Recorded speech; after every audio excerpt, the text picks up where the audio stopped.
Hey guys, good morning and welcome to chapel. Welcome actually to the very last of our regular scheduled chapels for this entire school year, man. You guys have almost made it. Seniors, hang in there. You just have a little while left to go. I know there's some final exams for a bunch of you guys. Hang in there. You don't have too much more to go before you cross that finish line.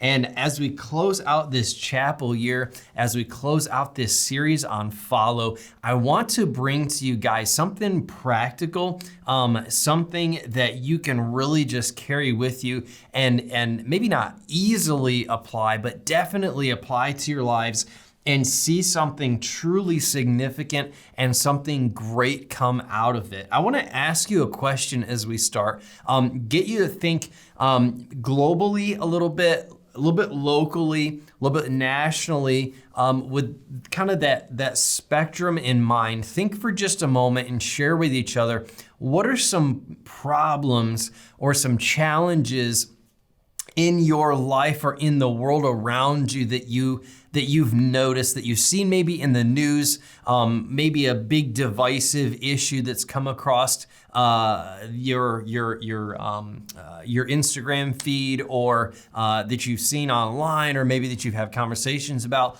What kinds of problems do you see in the world and in our society?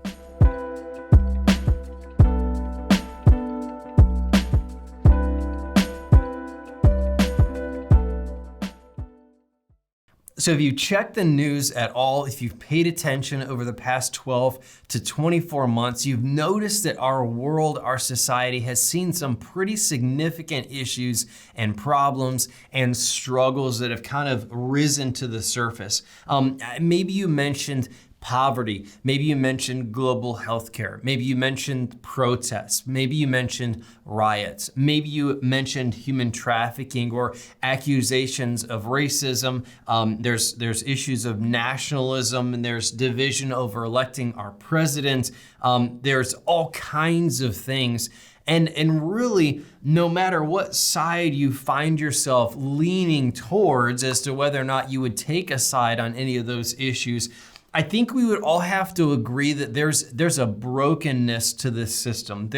These are really indicators not just of the problem that they represent in and of themselves, but worldwide there's a brokenness. Worldwide there's a problem. And the amazing thing is that each and every one of us, you guys, myself included, we have the potential to make a difference. You have the opportunity with your life right now, today, to make an impact. Now, it's not going to be an impact that's felt globally, but it is going to be an impact that makes a difference or has the potential to make a difference in your own personal sphere of influence.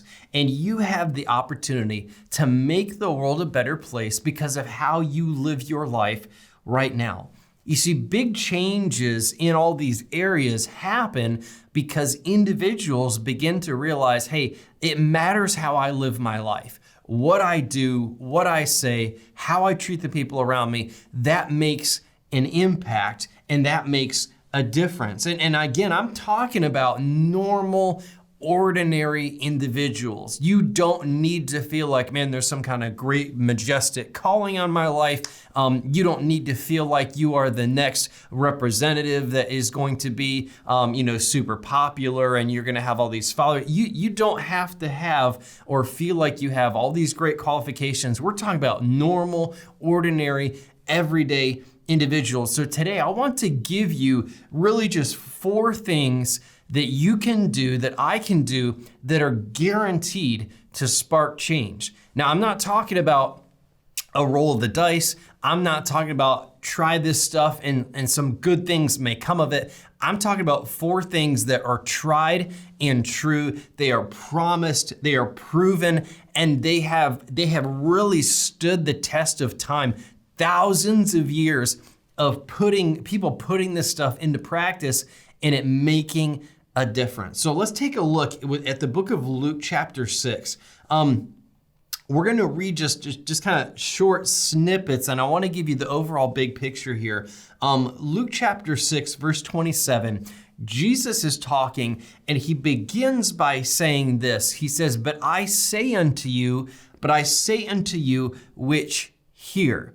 Now that may not sound like a lot, and it's a very simple statement, but what he's expressing or what he's launching into is life-changing gold. I mean, it is like it's a treasure. What he's about to lay before us is absolutely revolutionary and has the potential to change the world and definitely change our lives. Unfortunately, though, there's only so many people that are willing to listen. And that's why he says, those of you that want to hear this, that have a desire to listen and put this stuff into practice, he wants us to listen, he wants us to hear, but man, not everybody has that desire. And man, when you don't, you're missing out.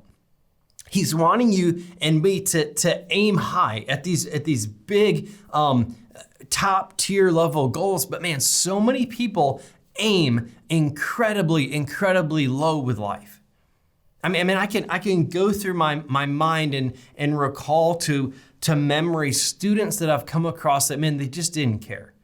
I mean, they didn't care about doing well in school, didn't really care to strive for much. And here's the problem with that. What you're doing is you're aiming for low-hanging fruit in life. You're aiming for easy. You're aiming for stuff where there's no challenge, there's no reward, there's no sense of, man, this is worth it. I'm glad that I'm here for this. And guess what? You are still subject to all the problems and the trials and the struggles and the challenges that the world is going to throw at you. And so what you're doing is you're aiming low for stuff that's cheap, and now you're gonna get slammed with consequences, and you're gonna go, this is just not worth it. This, like what I'm aiming for in comparison to how tough life can be, what in the world is the point in all this? The problem is though, you set yourself up for that. You set yourself up for that. It would not be unlike this.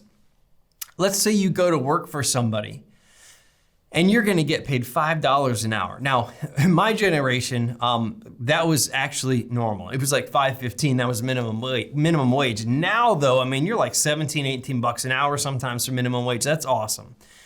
But you're gonna get paid $5. And come to find out, your boss is an absolute jerk. What happens is what you're holding, what you're valuing is like, man, it's the $5, right? This is what I'm shooting for. But you've got a boss that's making life miserable. You're gonna go, this is not worth it. I work 4 hours, I make $20. Taxes takes out, and then I've got $15 for the hours that I've worked under this. It's not worth it. Guys, listen, when you aim low, you are setting yourself up for life to come at you and you to walk away feeling like this is super not worth it. And so God is saying here, Jesus is saying, for those of you that want to hear this, man, you need to aim, I want you to aim high. And he's offering up some high goals here, but he's saying, this is for anybody that wants to hear it. And I love that because it's not, hey, if you have these qualifications, this applies to you. He's like, if you have ears and you want to listen, this applies. And he starts by saying this, but I say unto you which hear, love. Man, that is so incredibly important for us that we love people, but it's gotta be the right kind of love. And we could get kind of complicated with these thoughts about the different kinds of love, but I wanna maybe simplify it a little bit for you, okay? And by the way, there's a lot of truth to the Beatles song, All You Need Is Love. Love has an intense value to it, but it matters the kind of love that we're talking about. And let me explain it this way. There's a love that another person draws out of you. Okay, so when I first saw my wife, she wasn't my wife at the time, she was a girl I was interested in. She began to draw out of me emotions, but it started in her, didn't start in me. This kind of love, though, is the love that starts with an individual and is a commitment that comes from. Do you see the difference there? There's one where it's dependent on somebody else drawing it out of me. This one, though, where he says you need to love, this is a deeper love. This is a love that originates with the person. And he says you need to love, but also he says do good. But I say unto you which hear, love and do good. You know, it's funny to me that we live in a world where people will so ignorantly argue that there's no such thing as absolute truth. And yet, I mean, it's laughable, guys, because if I was to say to you just what Jesus did, do good, you know what that means. You know what that means because you know what it means in contrast to doing evil. And so the fact that you know by default, do good and don't do evil means that you know that there's an absolute truth out there, that there's a standard of right and a standard of wrong. You know what doing good means. Let me give you a scenario. Actually, let me give you two. Let's say that you're walking in a grocery store, and as you're walking through the grocery store, there's an elderly lady in front of you, and she drops her groceries on the floor. Now, let's say that we're able to take a remote and pause that scene in your life. And it's like you're watching a movie, right? And somebody steps out and they're like, hey, in this moment right now, do good, all right? And then they hit play again, like action, go. What are you gonna do?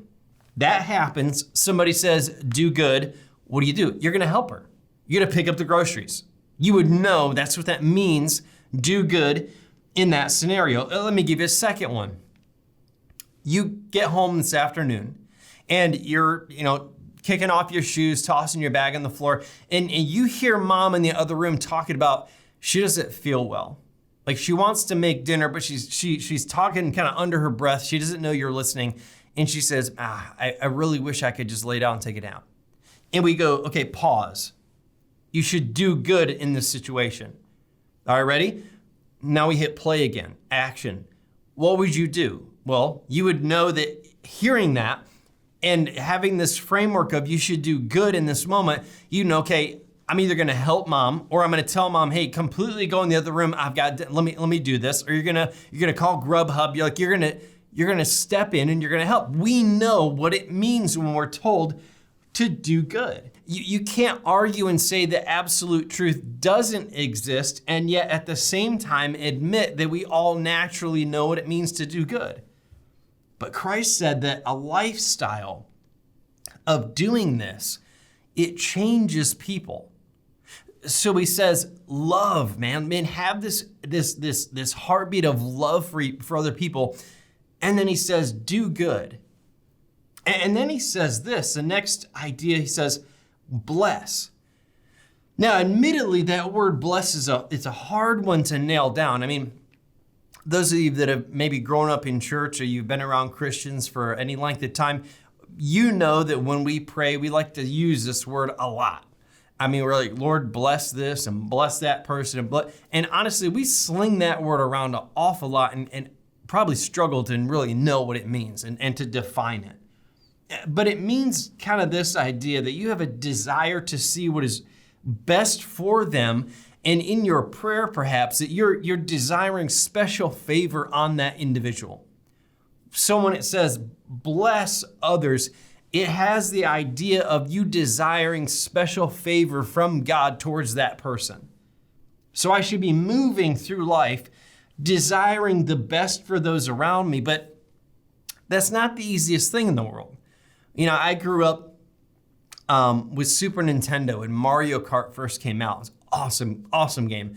And I loved it because you weren't just racing, but you had the opportunity to wreck other people, bomb them, throw red shells. You had the green shell, which was like kind of not as good as the red one, obviously, but then you also had the banana peel. And then you start driving in real life. And it's tough because people pull out in front of you and they do dumb stuff. And it's like, I wish real life was more like Mario Kart, where I could throw out a banana or throw a red shell and just knock this person out of the way because they're aggravating me. I don't wish good things or desire good things for this person. Honestly, I don't always desire the best things in the lives of people around me. Sometimes I want people out of my way. But this blessing, this idea goes beyond just a feeling. Instead, it's a determination to do what you can do as an individual to help bring it to pass. It's not me shrugging my shoulders and going, well, I hope good things happen to you. It's me being an active part of that blessing process. Let's complete this thought here. But I say unto you which hear, love, do good, bless, and pray. He finishes by telling us that we need to be praying for people. And I get it. You know what? Our society doesn't think a whole lot about that. I mean, you think about when you see somebody on TV talking about prayer, it's usually that there's a natural disaster that's happened, there's some tragedy in a community, and a politician, maybe it's a sheriff, maybe it's the President of the United States, gets up and they say, our thoughts and prayers are with you. And we don't think a whole lot about it, but man, that is an unbelievably amazing thing to not just say, but to mean it when you tell somebody that you are bringing a person and their situation, like you are lifting that up to the throne room of God and you're bringing it to God's attention. I mean, I've got some things going on in my life and some people in my life that I'm praying about right now that I care deeply about. And I've thought about that, like, man, what an honor it is for me to have the opportunity to mention this person's name in front of the creator of the universe and lift up their need before him. Man, that's great stuff, right? I mean, just think about what Jesus is telling you and what he's telling me. And it really is almost this idea of, look, if you want to make a big difference in the world around you, but starting practically in your everyday life, he's like, love, do good, bless, and pray. But actually, that's not enough. Actually, that's not the whole story. And I'd love to tell you that if you did just those things, that you would change the world, but that's not what Jesus said here. It's actually not the complete passage. I left some parts out that I want to go back and I want to take a look at because they're key. And as we live our lives, unfortunately, I think we skip over some of these pieces.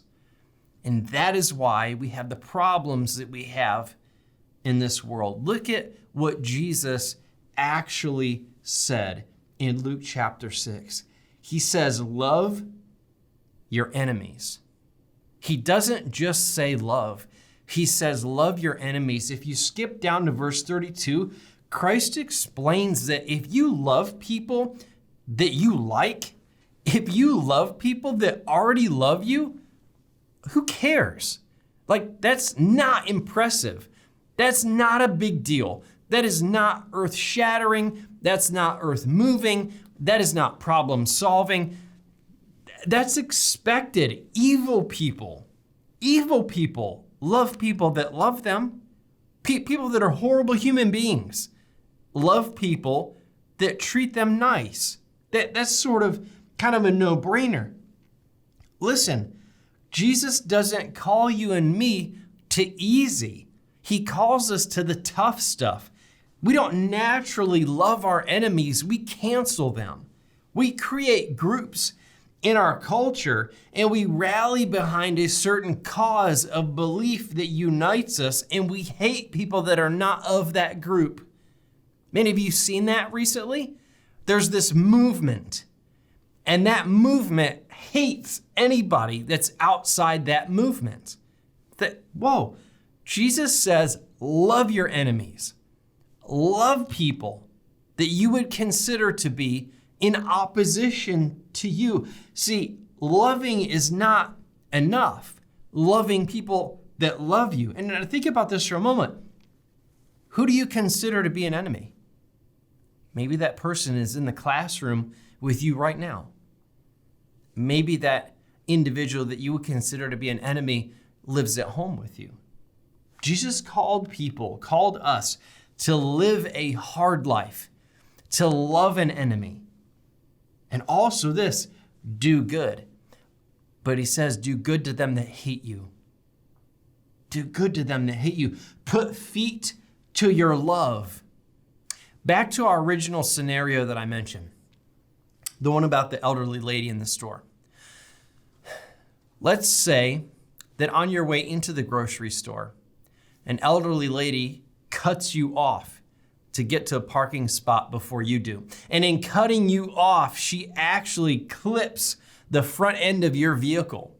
And so you're like, what you gotta be kidding me. And you roll your window down, she rolls hers down, and she uses words at you that you have never heard an elderly woman ever use in her life. And you're like, man, what is wrong with this woman? And man, she's got you fired up. And then you enter into the grocery store and she's standing in front of you and she drops her groceries. Pause. Do good to those who are not good to you. Do good to people that hate you. Do good to people that don't treat you right. Now we hit play. If it was me, you're like, okay, so what do you do? Well, I walk over to the item that she dropped and I kick it all the way across the store. No, you pick them up. You help. Because it's not just doing good. It's doing good to people that hate you. Listen, one of the hardest things that you will ever do is be physically kind and loving towards people who obviously dislike you, to people that hate you. By the way, I've done it and it is hard.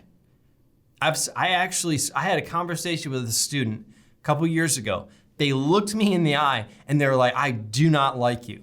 And they meant it. I mean, I wasn't like, no. I mean, they did. I got it, right? And I've seen that person many times since then, and I have had to force myself. I'm not going to avoid them.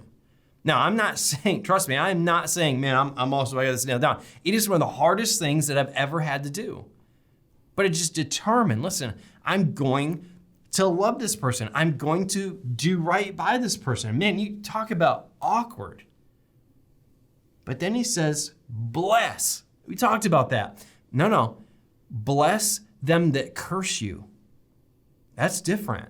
It hits different. It doesn't mean swear words, although it could apply like that. It's talking about people that are desperately desiring evil to happen to you. In other words, like they would look at you and be like, I hope you drive off a cliff, and they mean it. I hope you get a disease and die of it, and they mean it.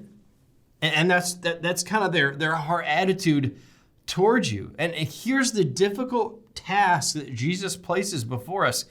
Those individuals, you need to desire what is best for them. Think, wow. Like, I don't know about you guys, but that is not my default response. I want to put as much distance in between me and a person that hates me and wants to curse me as possible.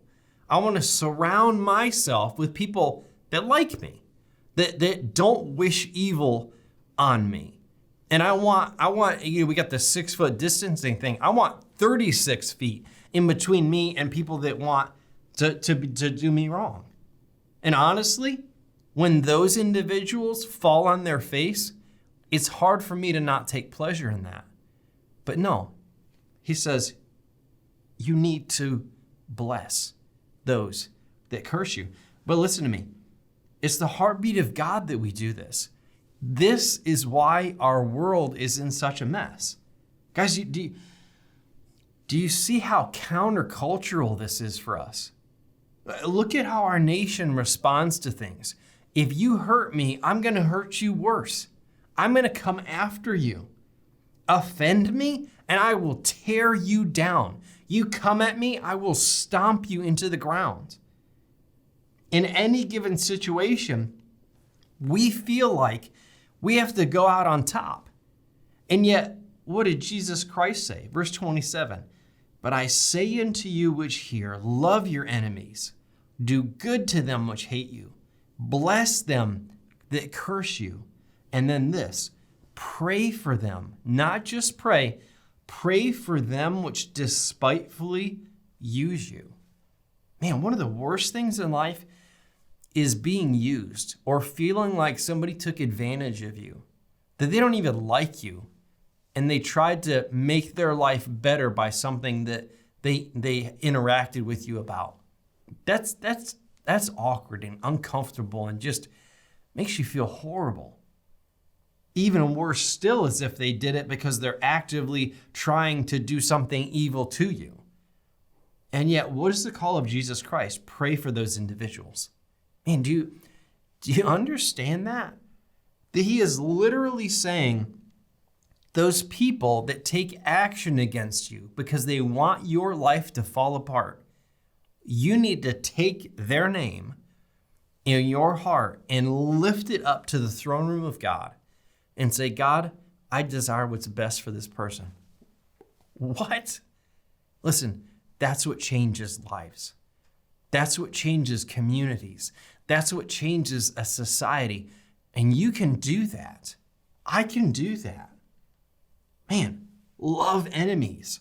Bless those who treat me horribly and lift them up in prayer. Why in the world would anyone do those things? Here's a better question. What if everyone did? It's not, why would you do this? It's, what if everybody did do this? Do you know what would happen? There would be no enemies. There would be nobody hating one another. There would be nobody cursing one another. There would be nobody who is being used. And listen, it all begins one step at a time. It all begins with God working in your heart and with God working in my heart to transform us into someone different, somebody that has a different outlook. And maybe you'd say, you know what? That's not me. I can't do that, or maybe I don't even care. Well, guess what? Then don't expect different results out of your life. The problems that have come that are so big that they make the news, they've gotten there because people did not do this. So if you don't do this and I don't do this, don't expect different results. Don't expect peace and love and joy and contentment and blessing from the world around you when you're not willing to aim high at these things like Christ is talking about. Expect brokenness. Expect pain. Expect enemies.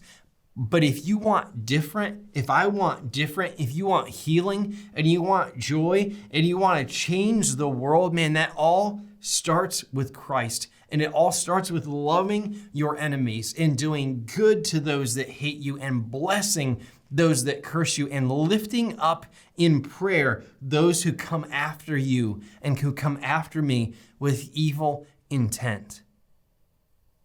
Guys, you can do that. I can do that. Look at where the world goes when this does not happen in a society. And yet imagine and dream for just a moment about what could happen if everyone did. Let's pray together. Lord, my heart's desire is that we would all put these 4 things into practice. God, it goes beyond just loving people, goes beyond just blessing people, goes beyond just praying for people. Lord, it goes beyond these things. It goes beyond just doing good to people. Lord, it's being loving and being good, Lord, and praying for and blessing people that hate us, that despise us, that are unkind to us, that wish evil upon us, that curse us. Lord, you are calling us to do hard things, to do difficult things, because it truly does change the direction of a community, the direction of a culture, the direction of a society. God, we recognize people really could change the world if they got a vision for following you and listening to what you said about what truly makes our lives click along and move forward in a way that pleases you. God, I pray that you would help us to put this stuff into practice, not just loving people that love us, not just blessing people that bless us, not just being good to people that are good to us, not just praying for people that we already like, but Lord, doing the hard stuff, aiming higher than just that low, easy fruit in life, desperately desiring to make a difference. God, I pray that you would help these students to get a vision for what that could look like in their own personal lives, and then to carry that from this place, from not just this chapel time, not just this school, but from this moment, and bring it into their everyday lives. We thank you for truth.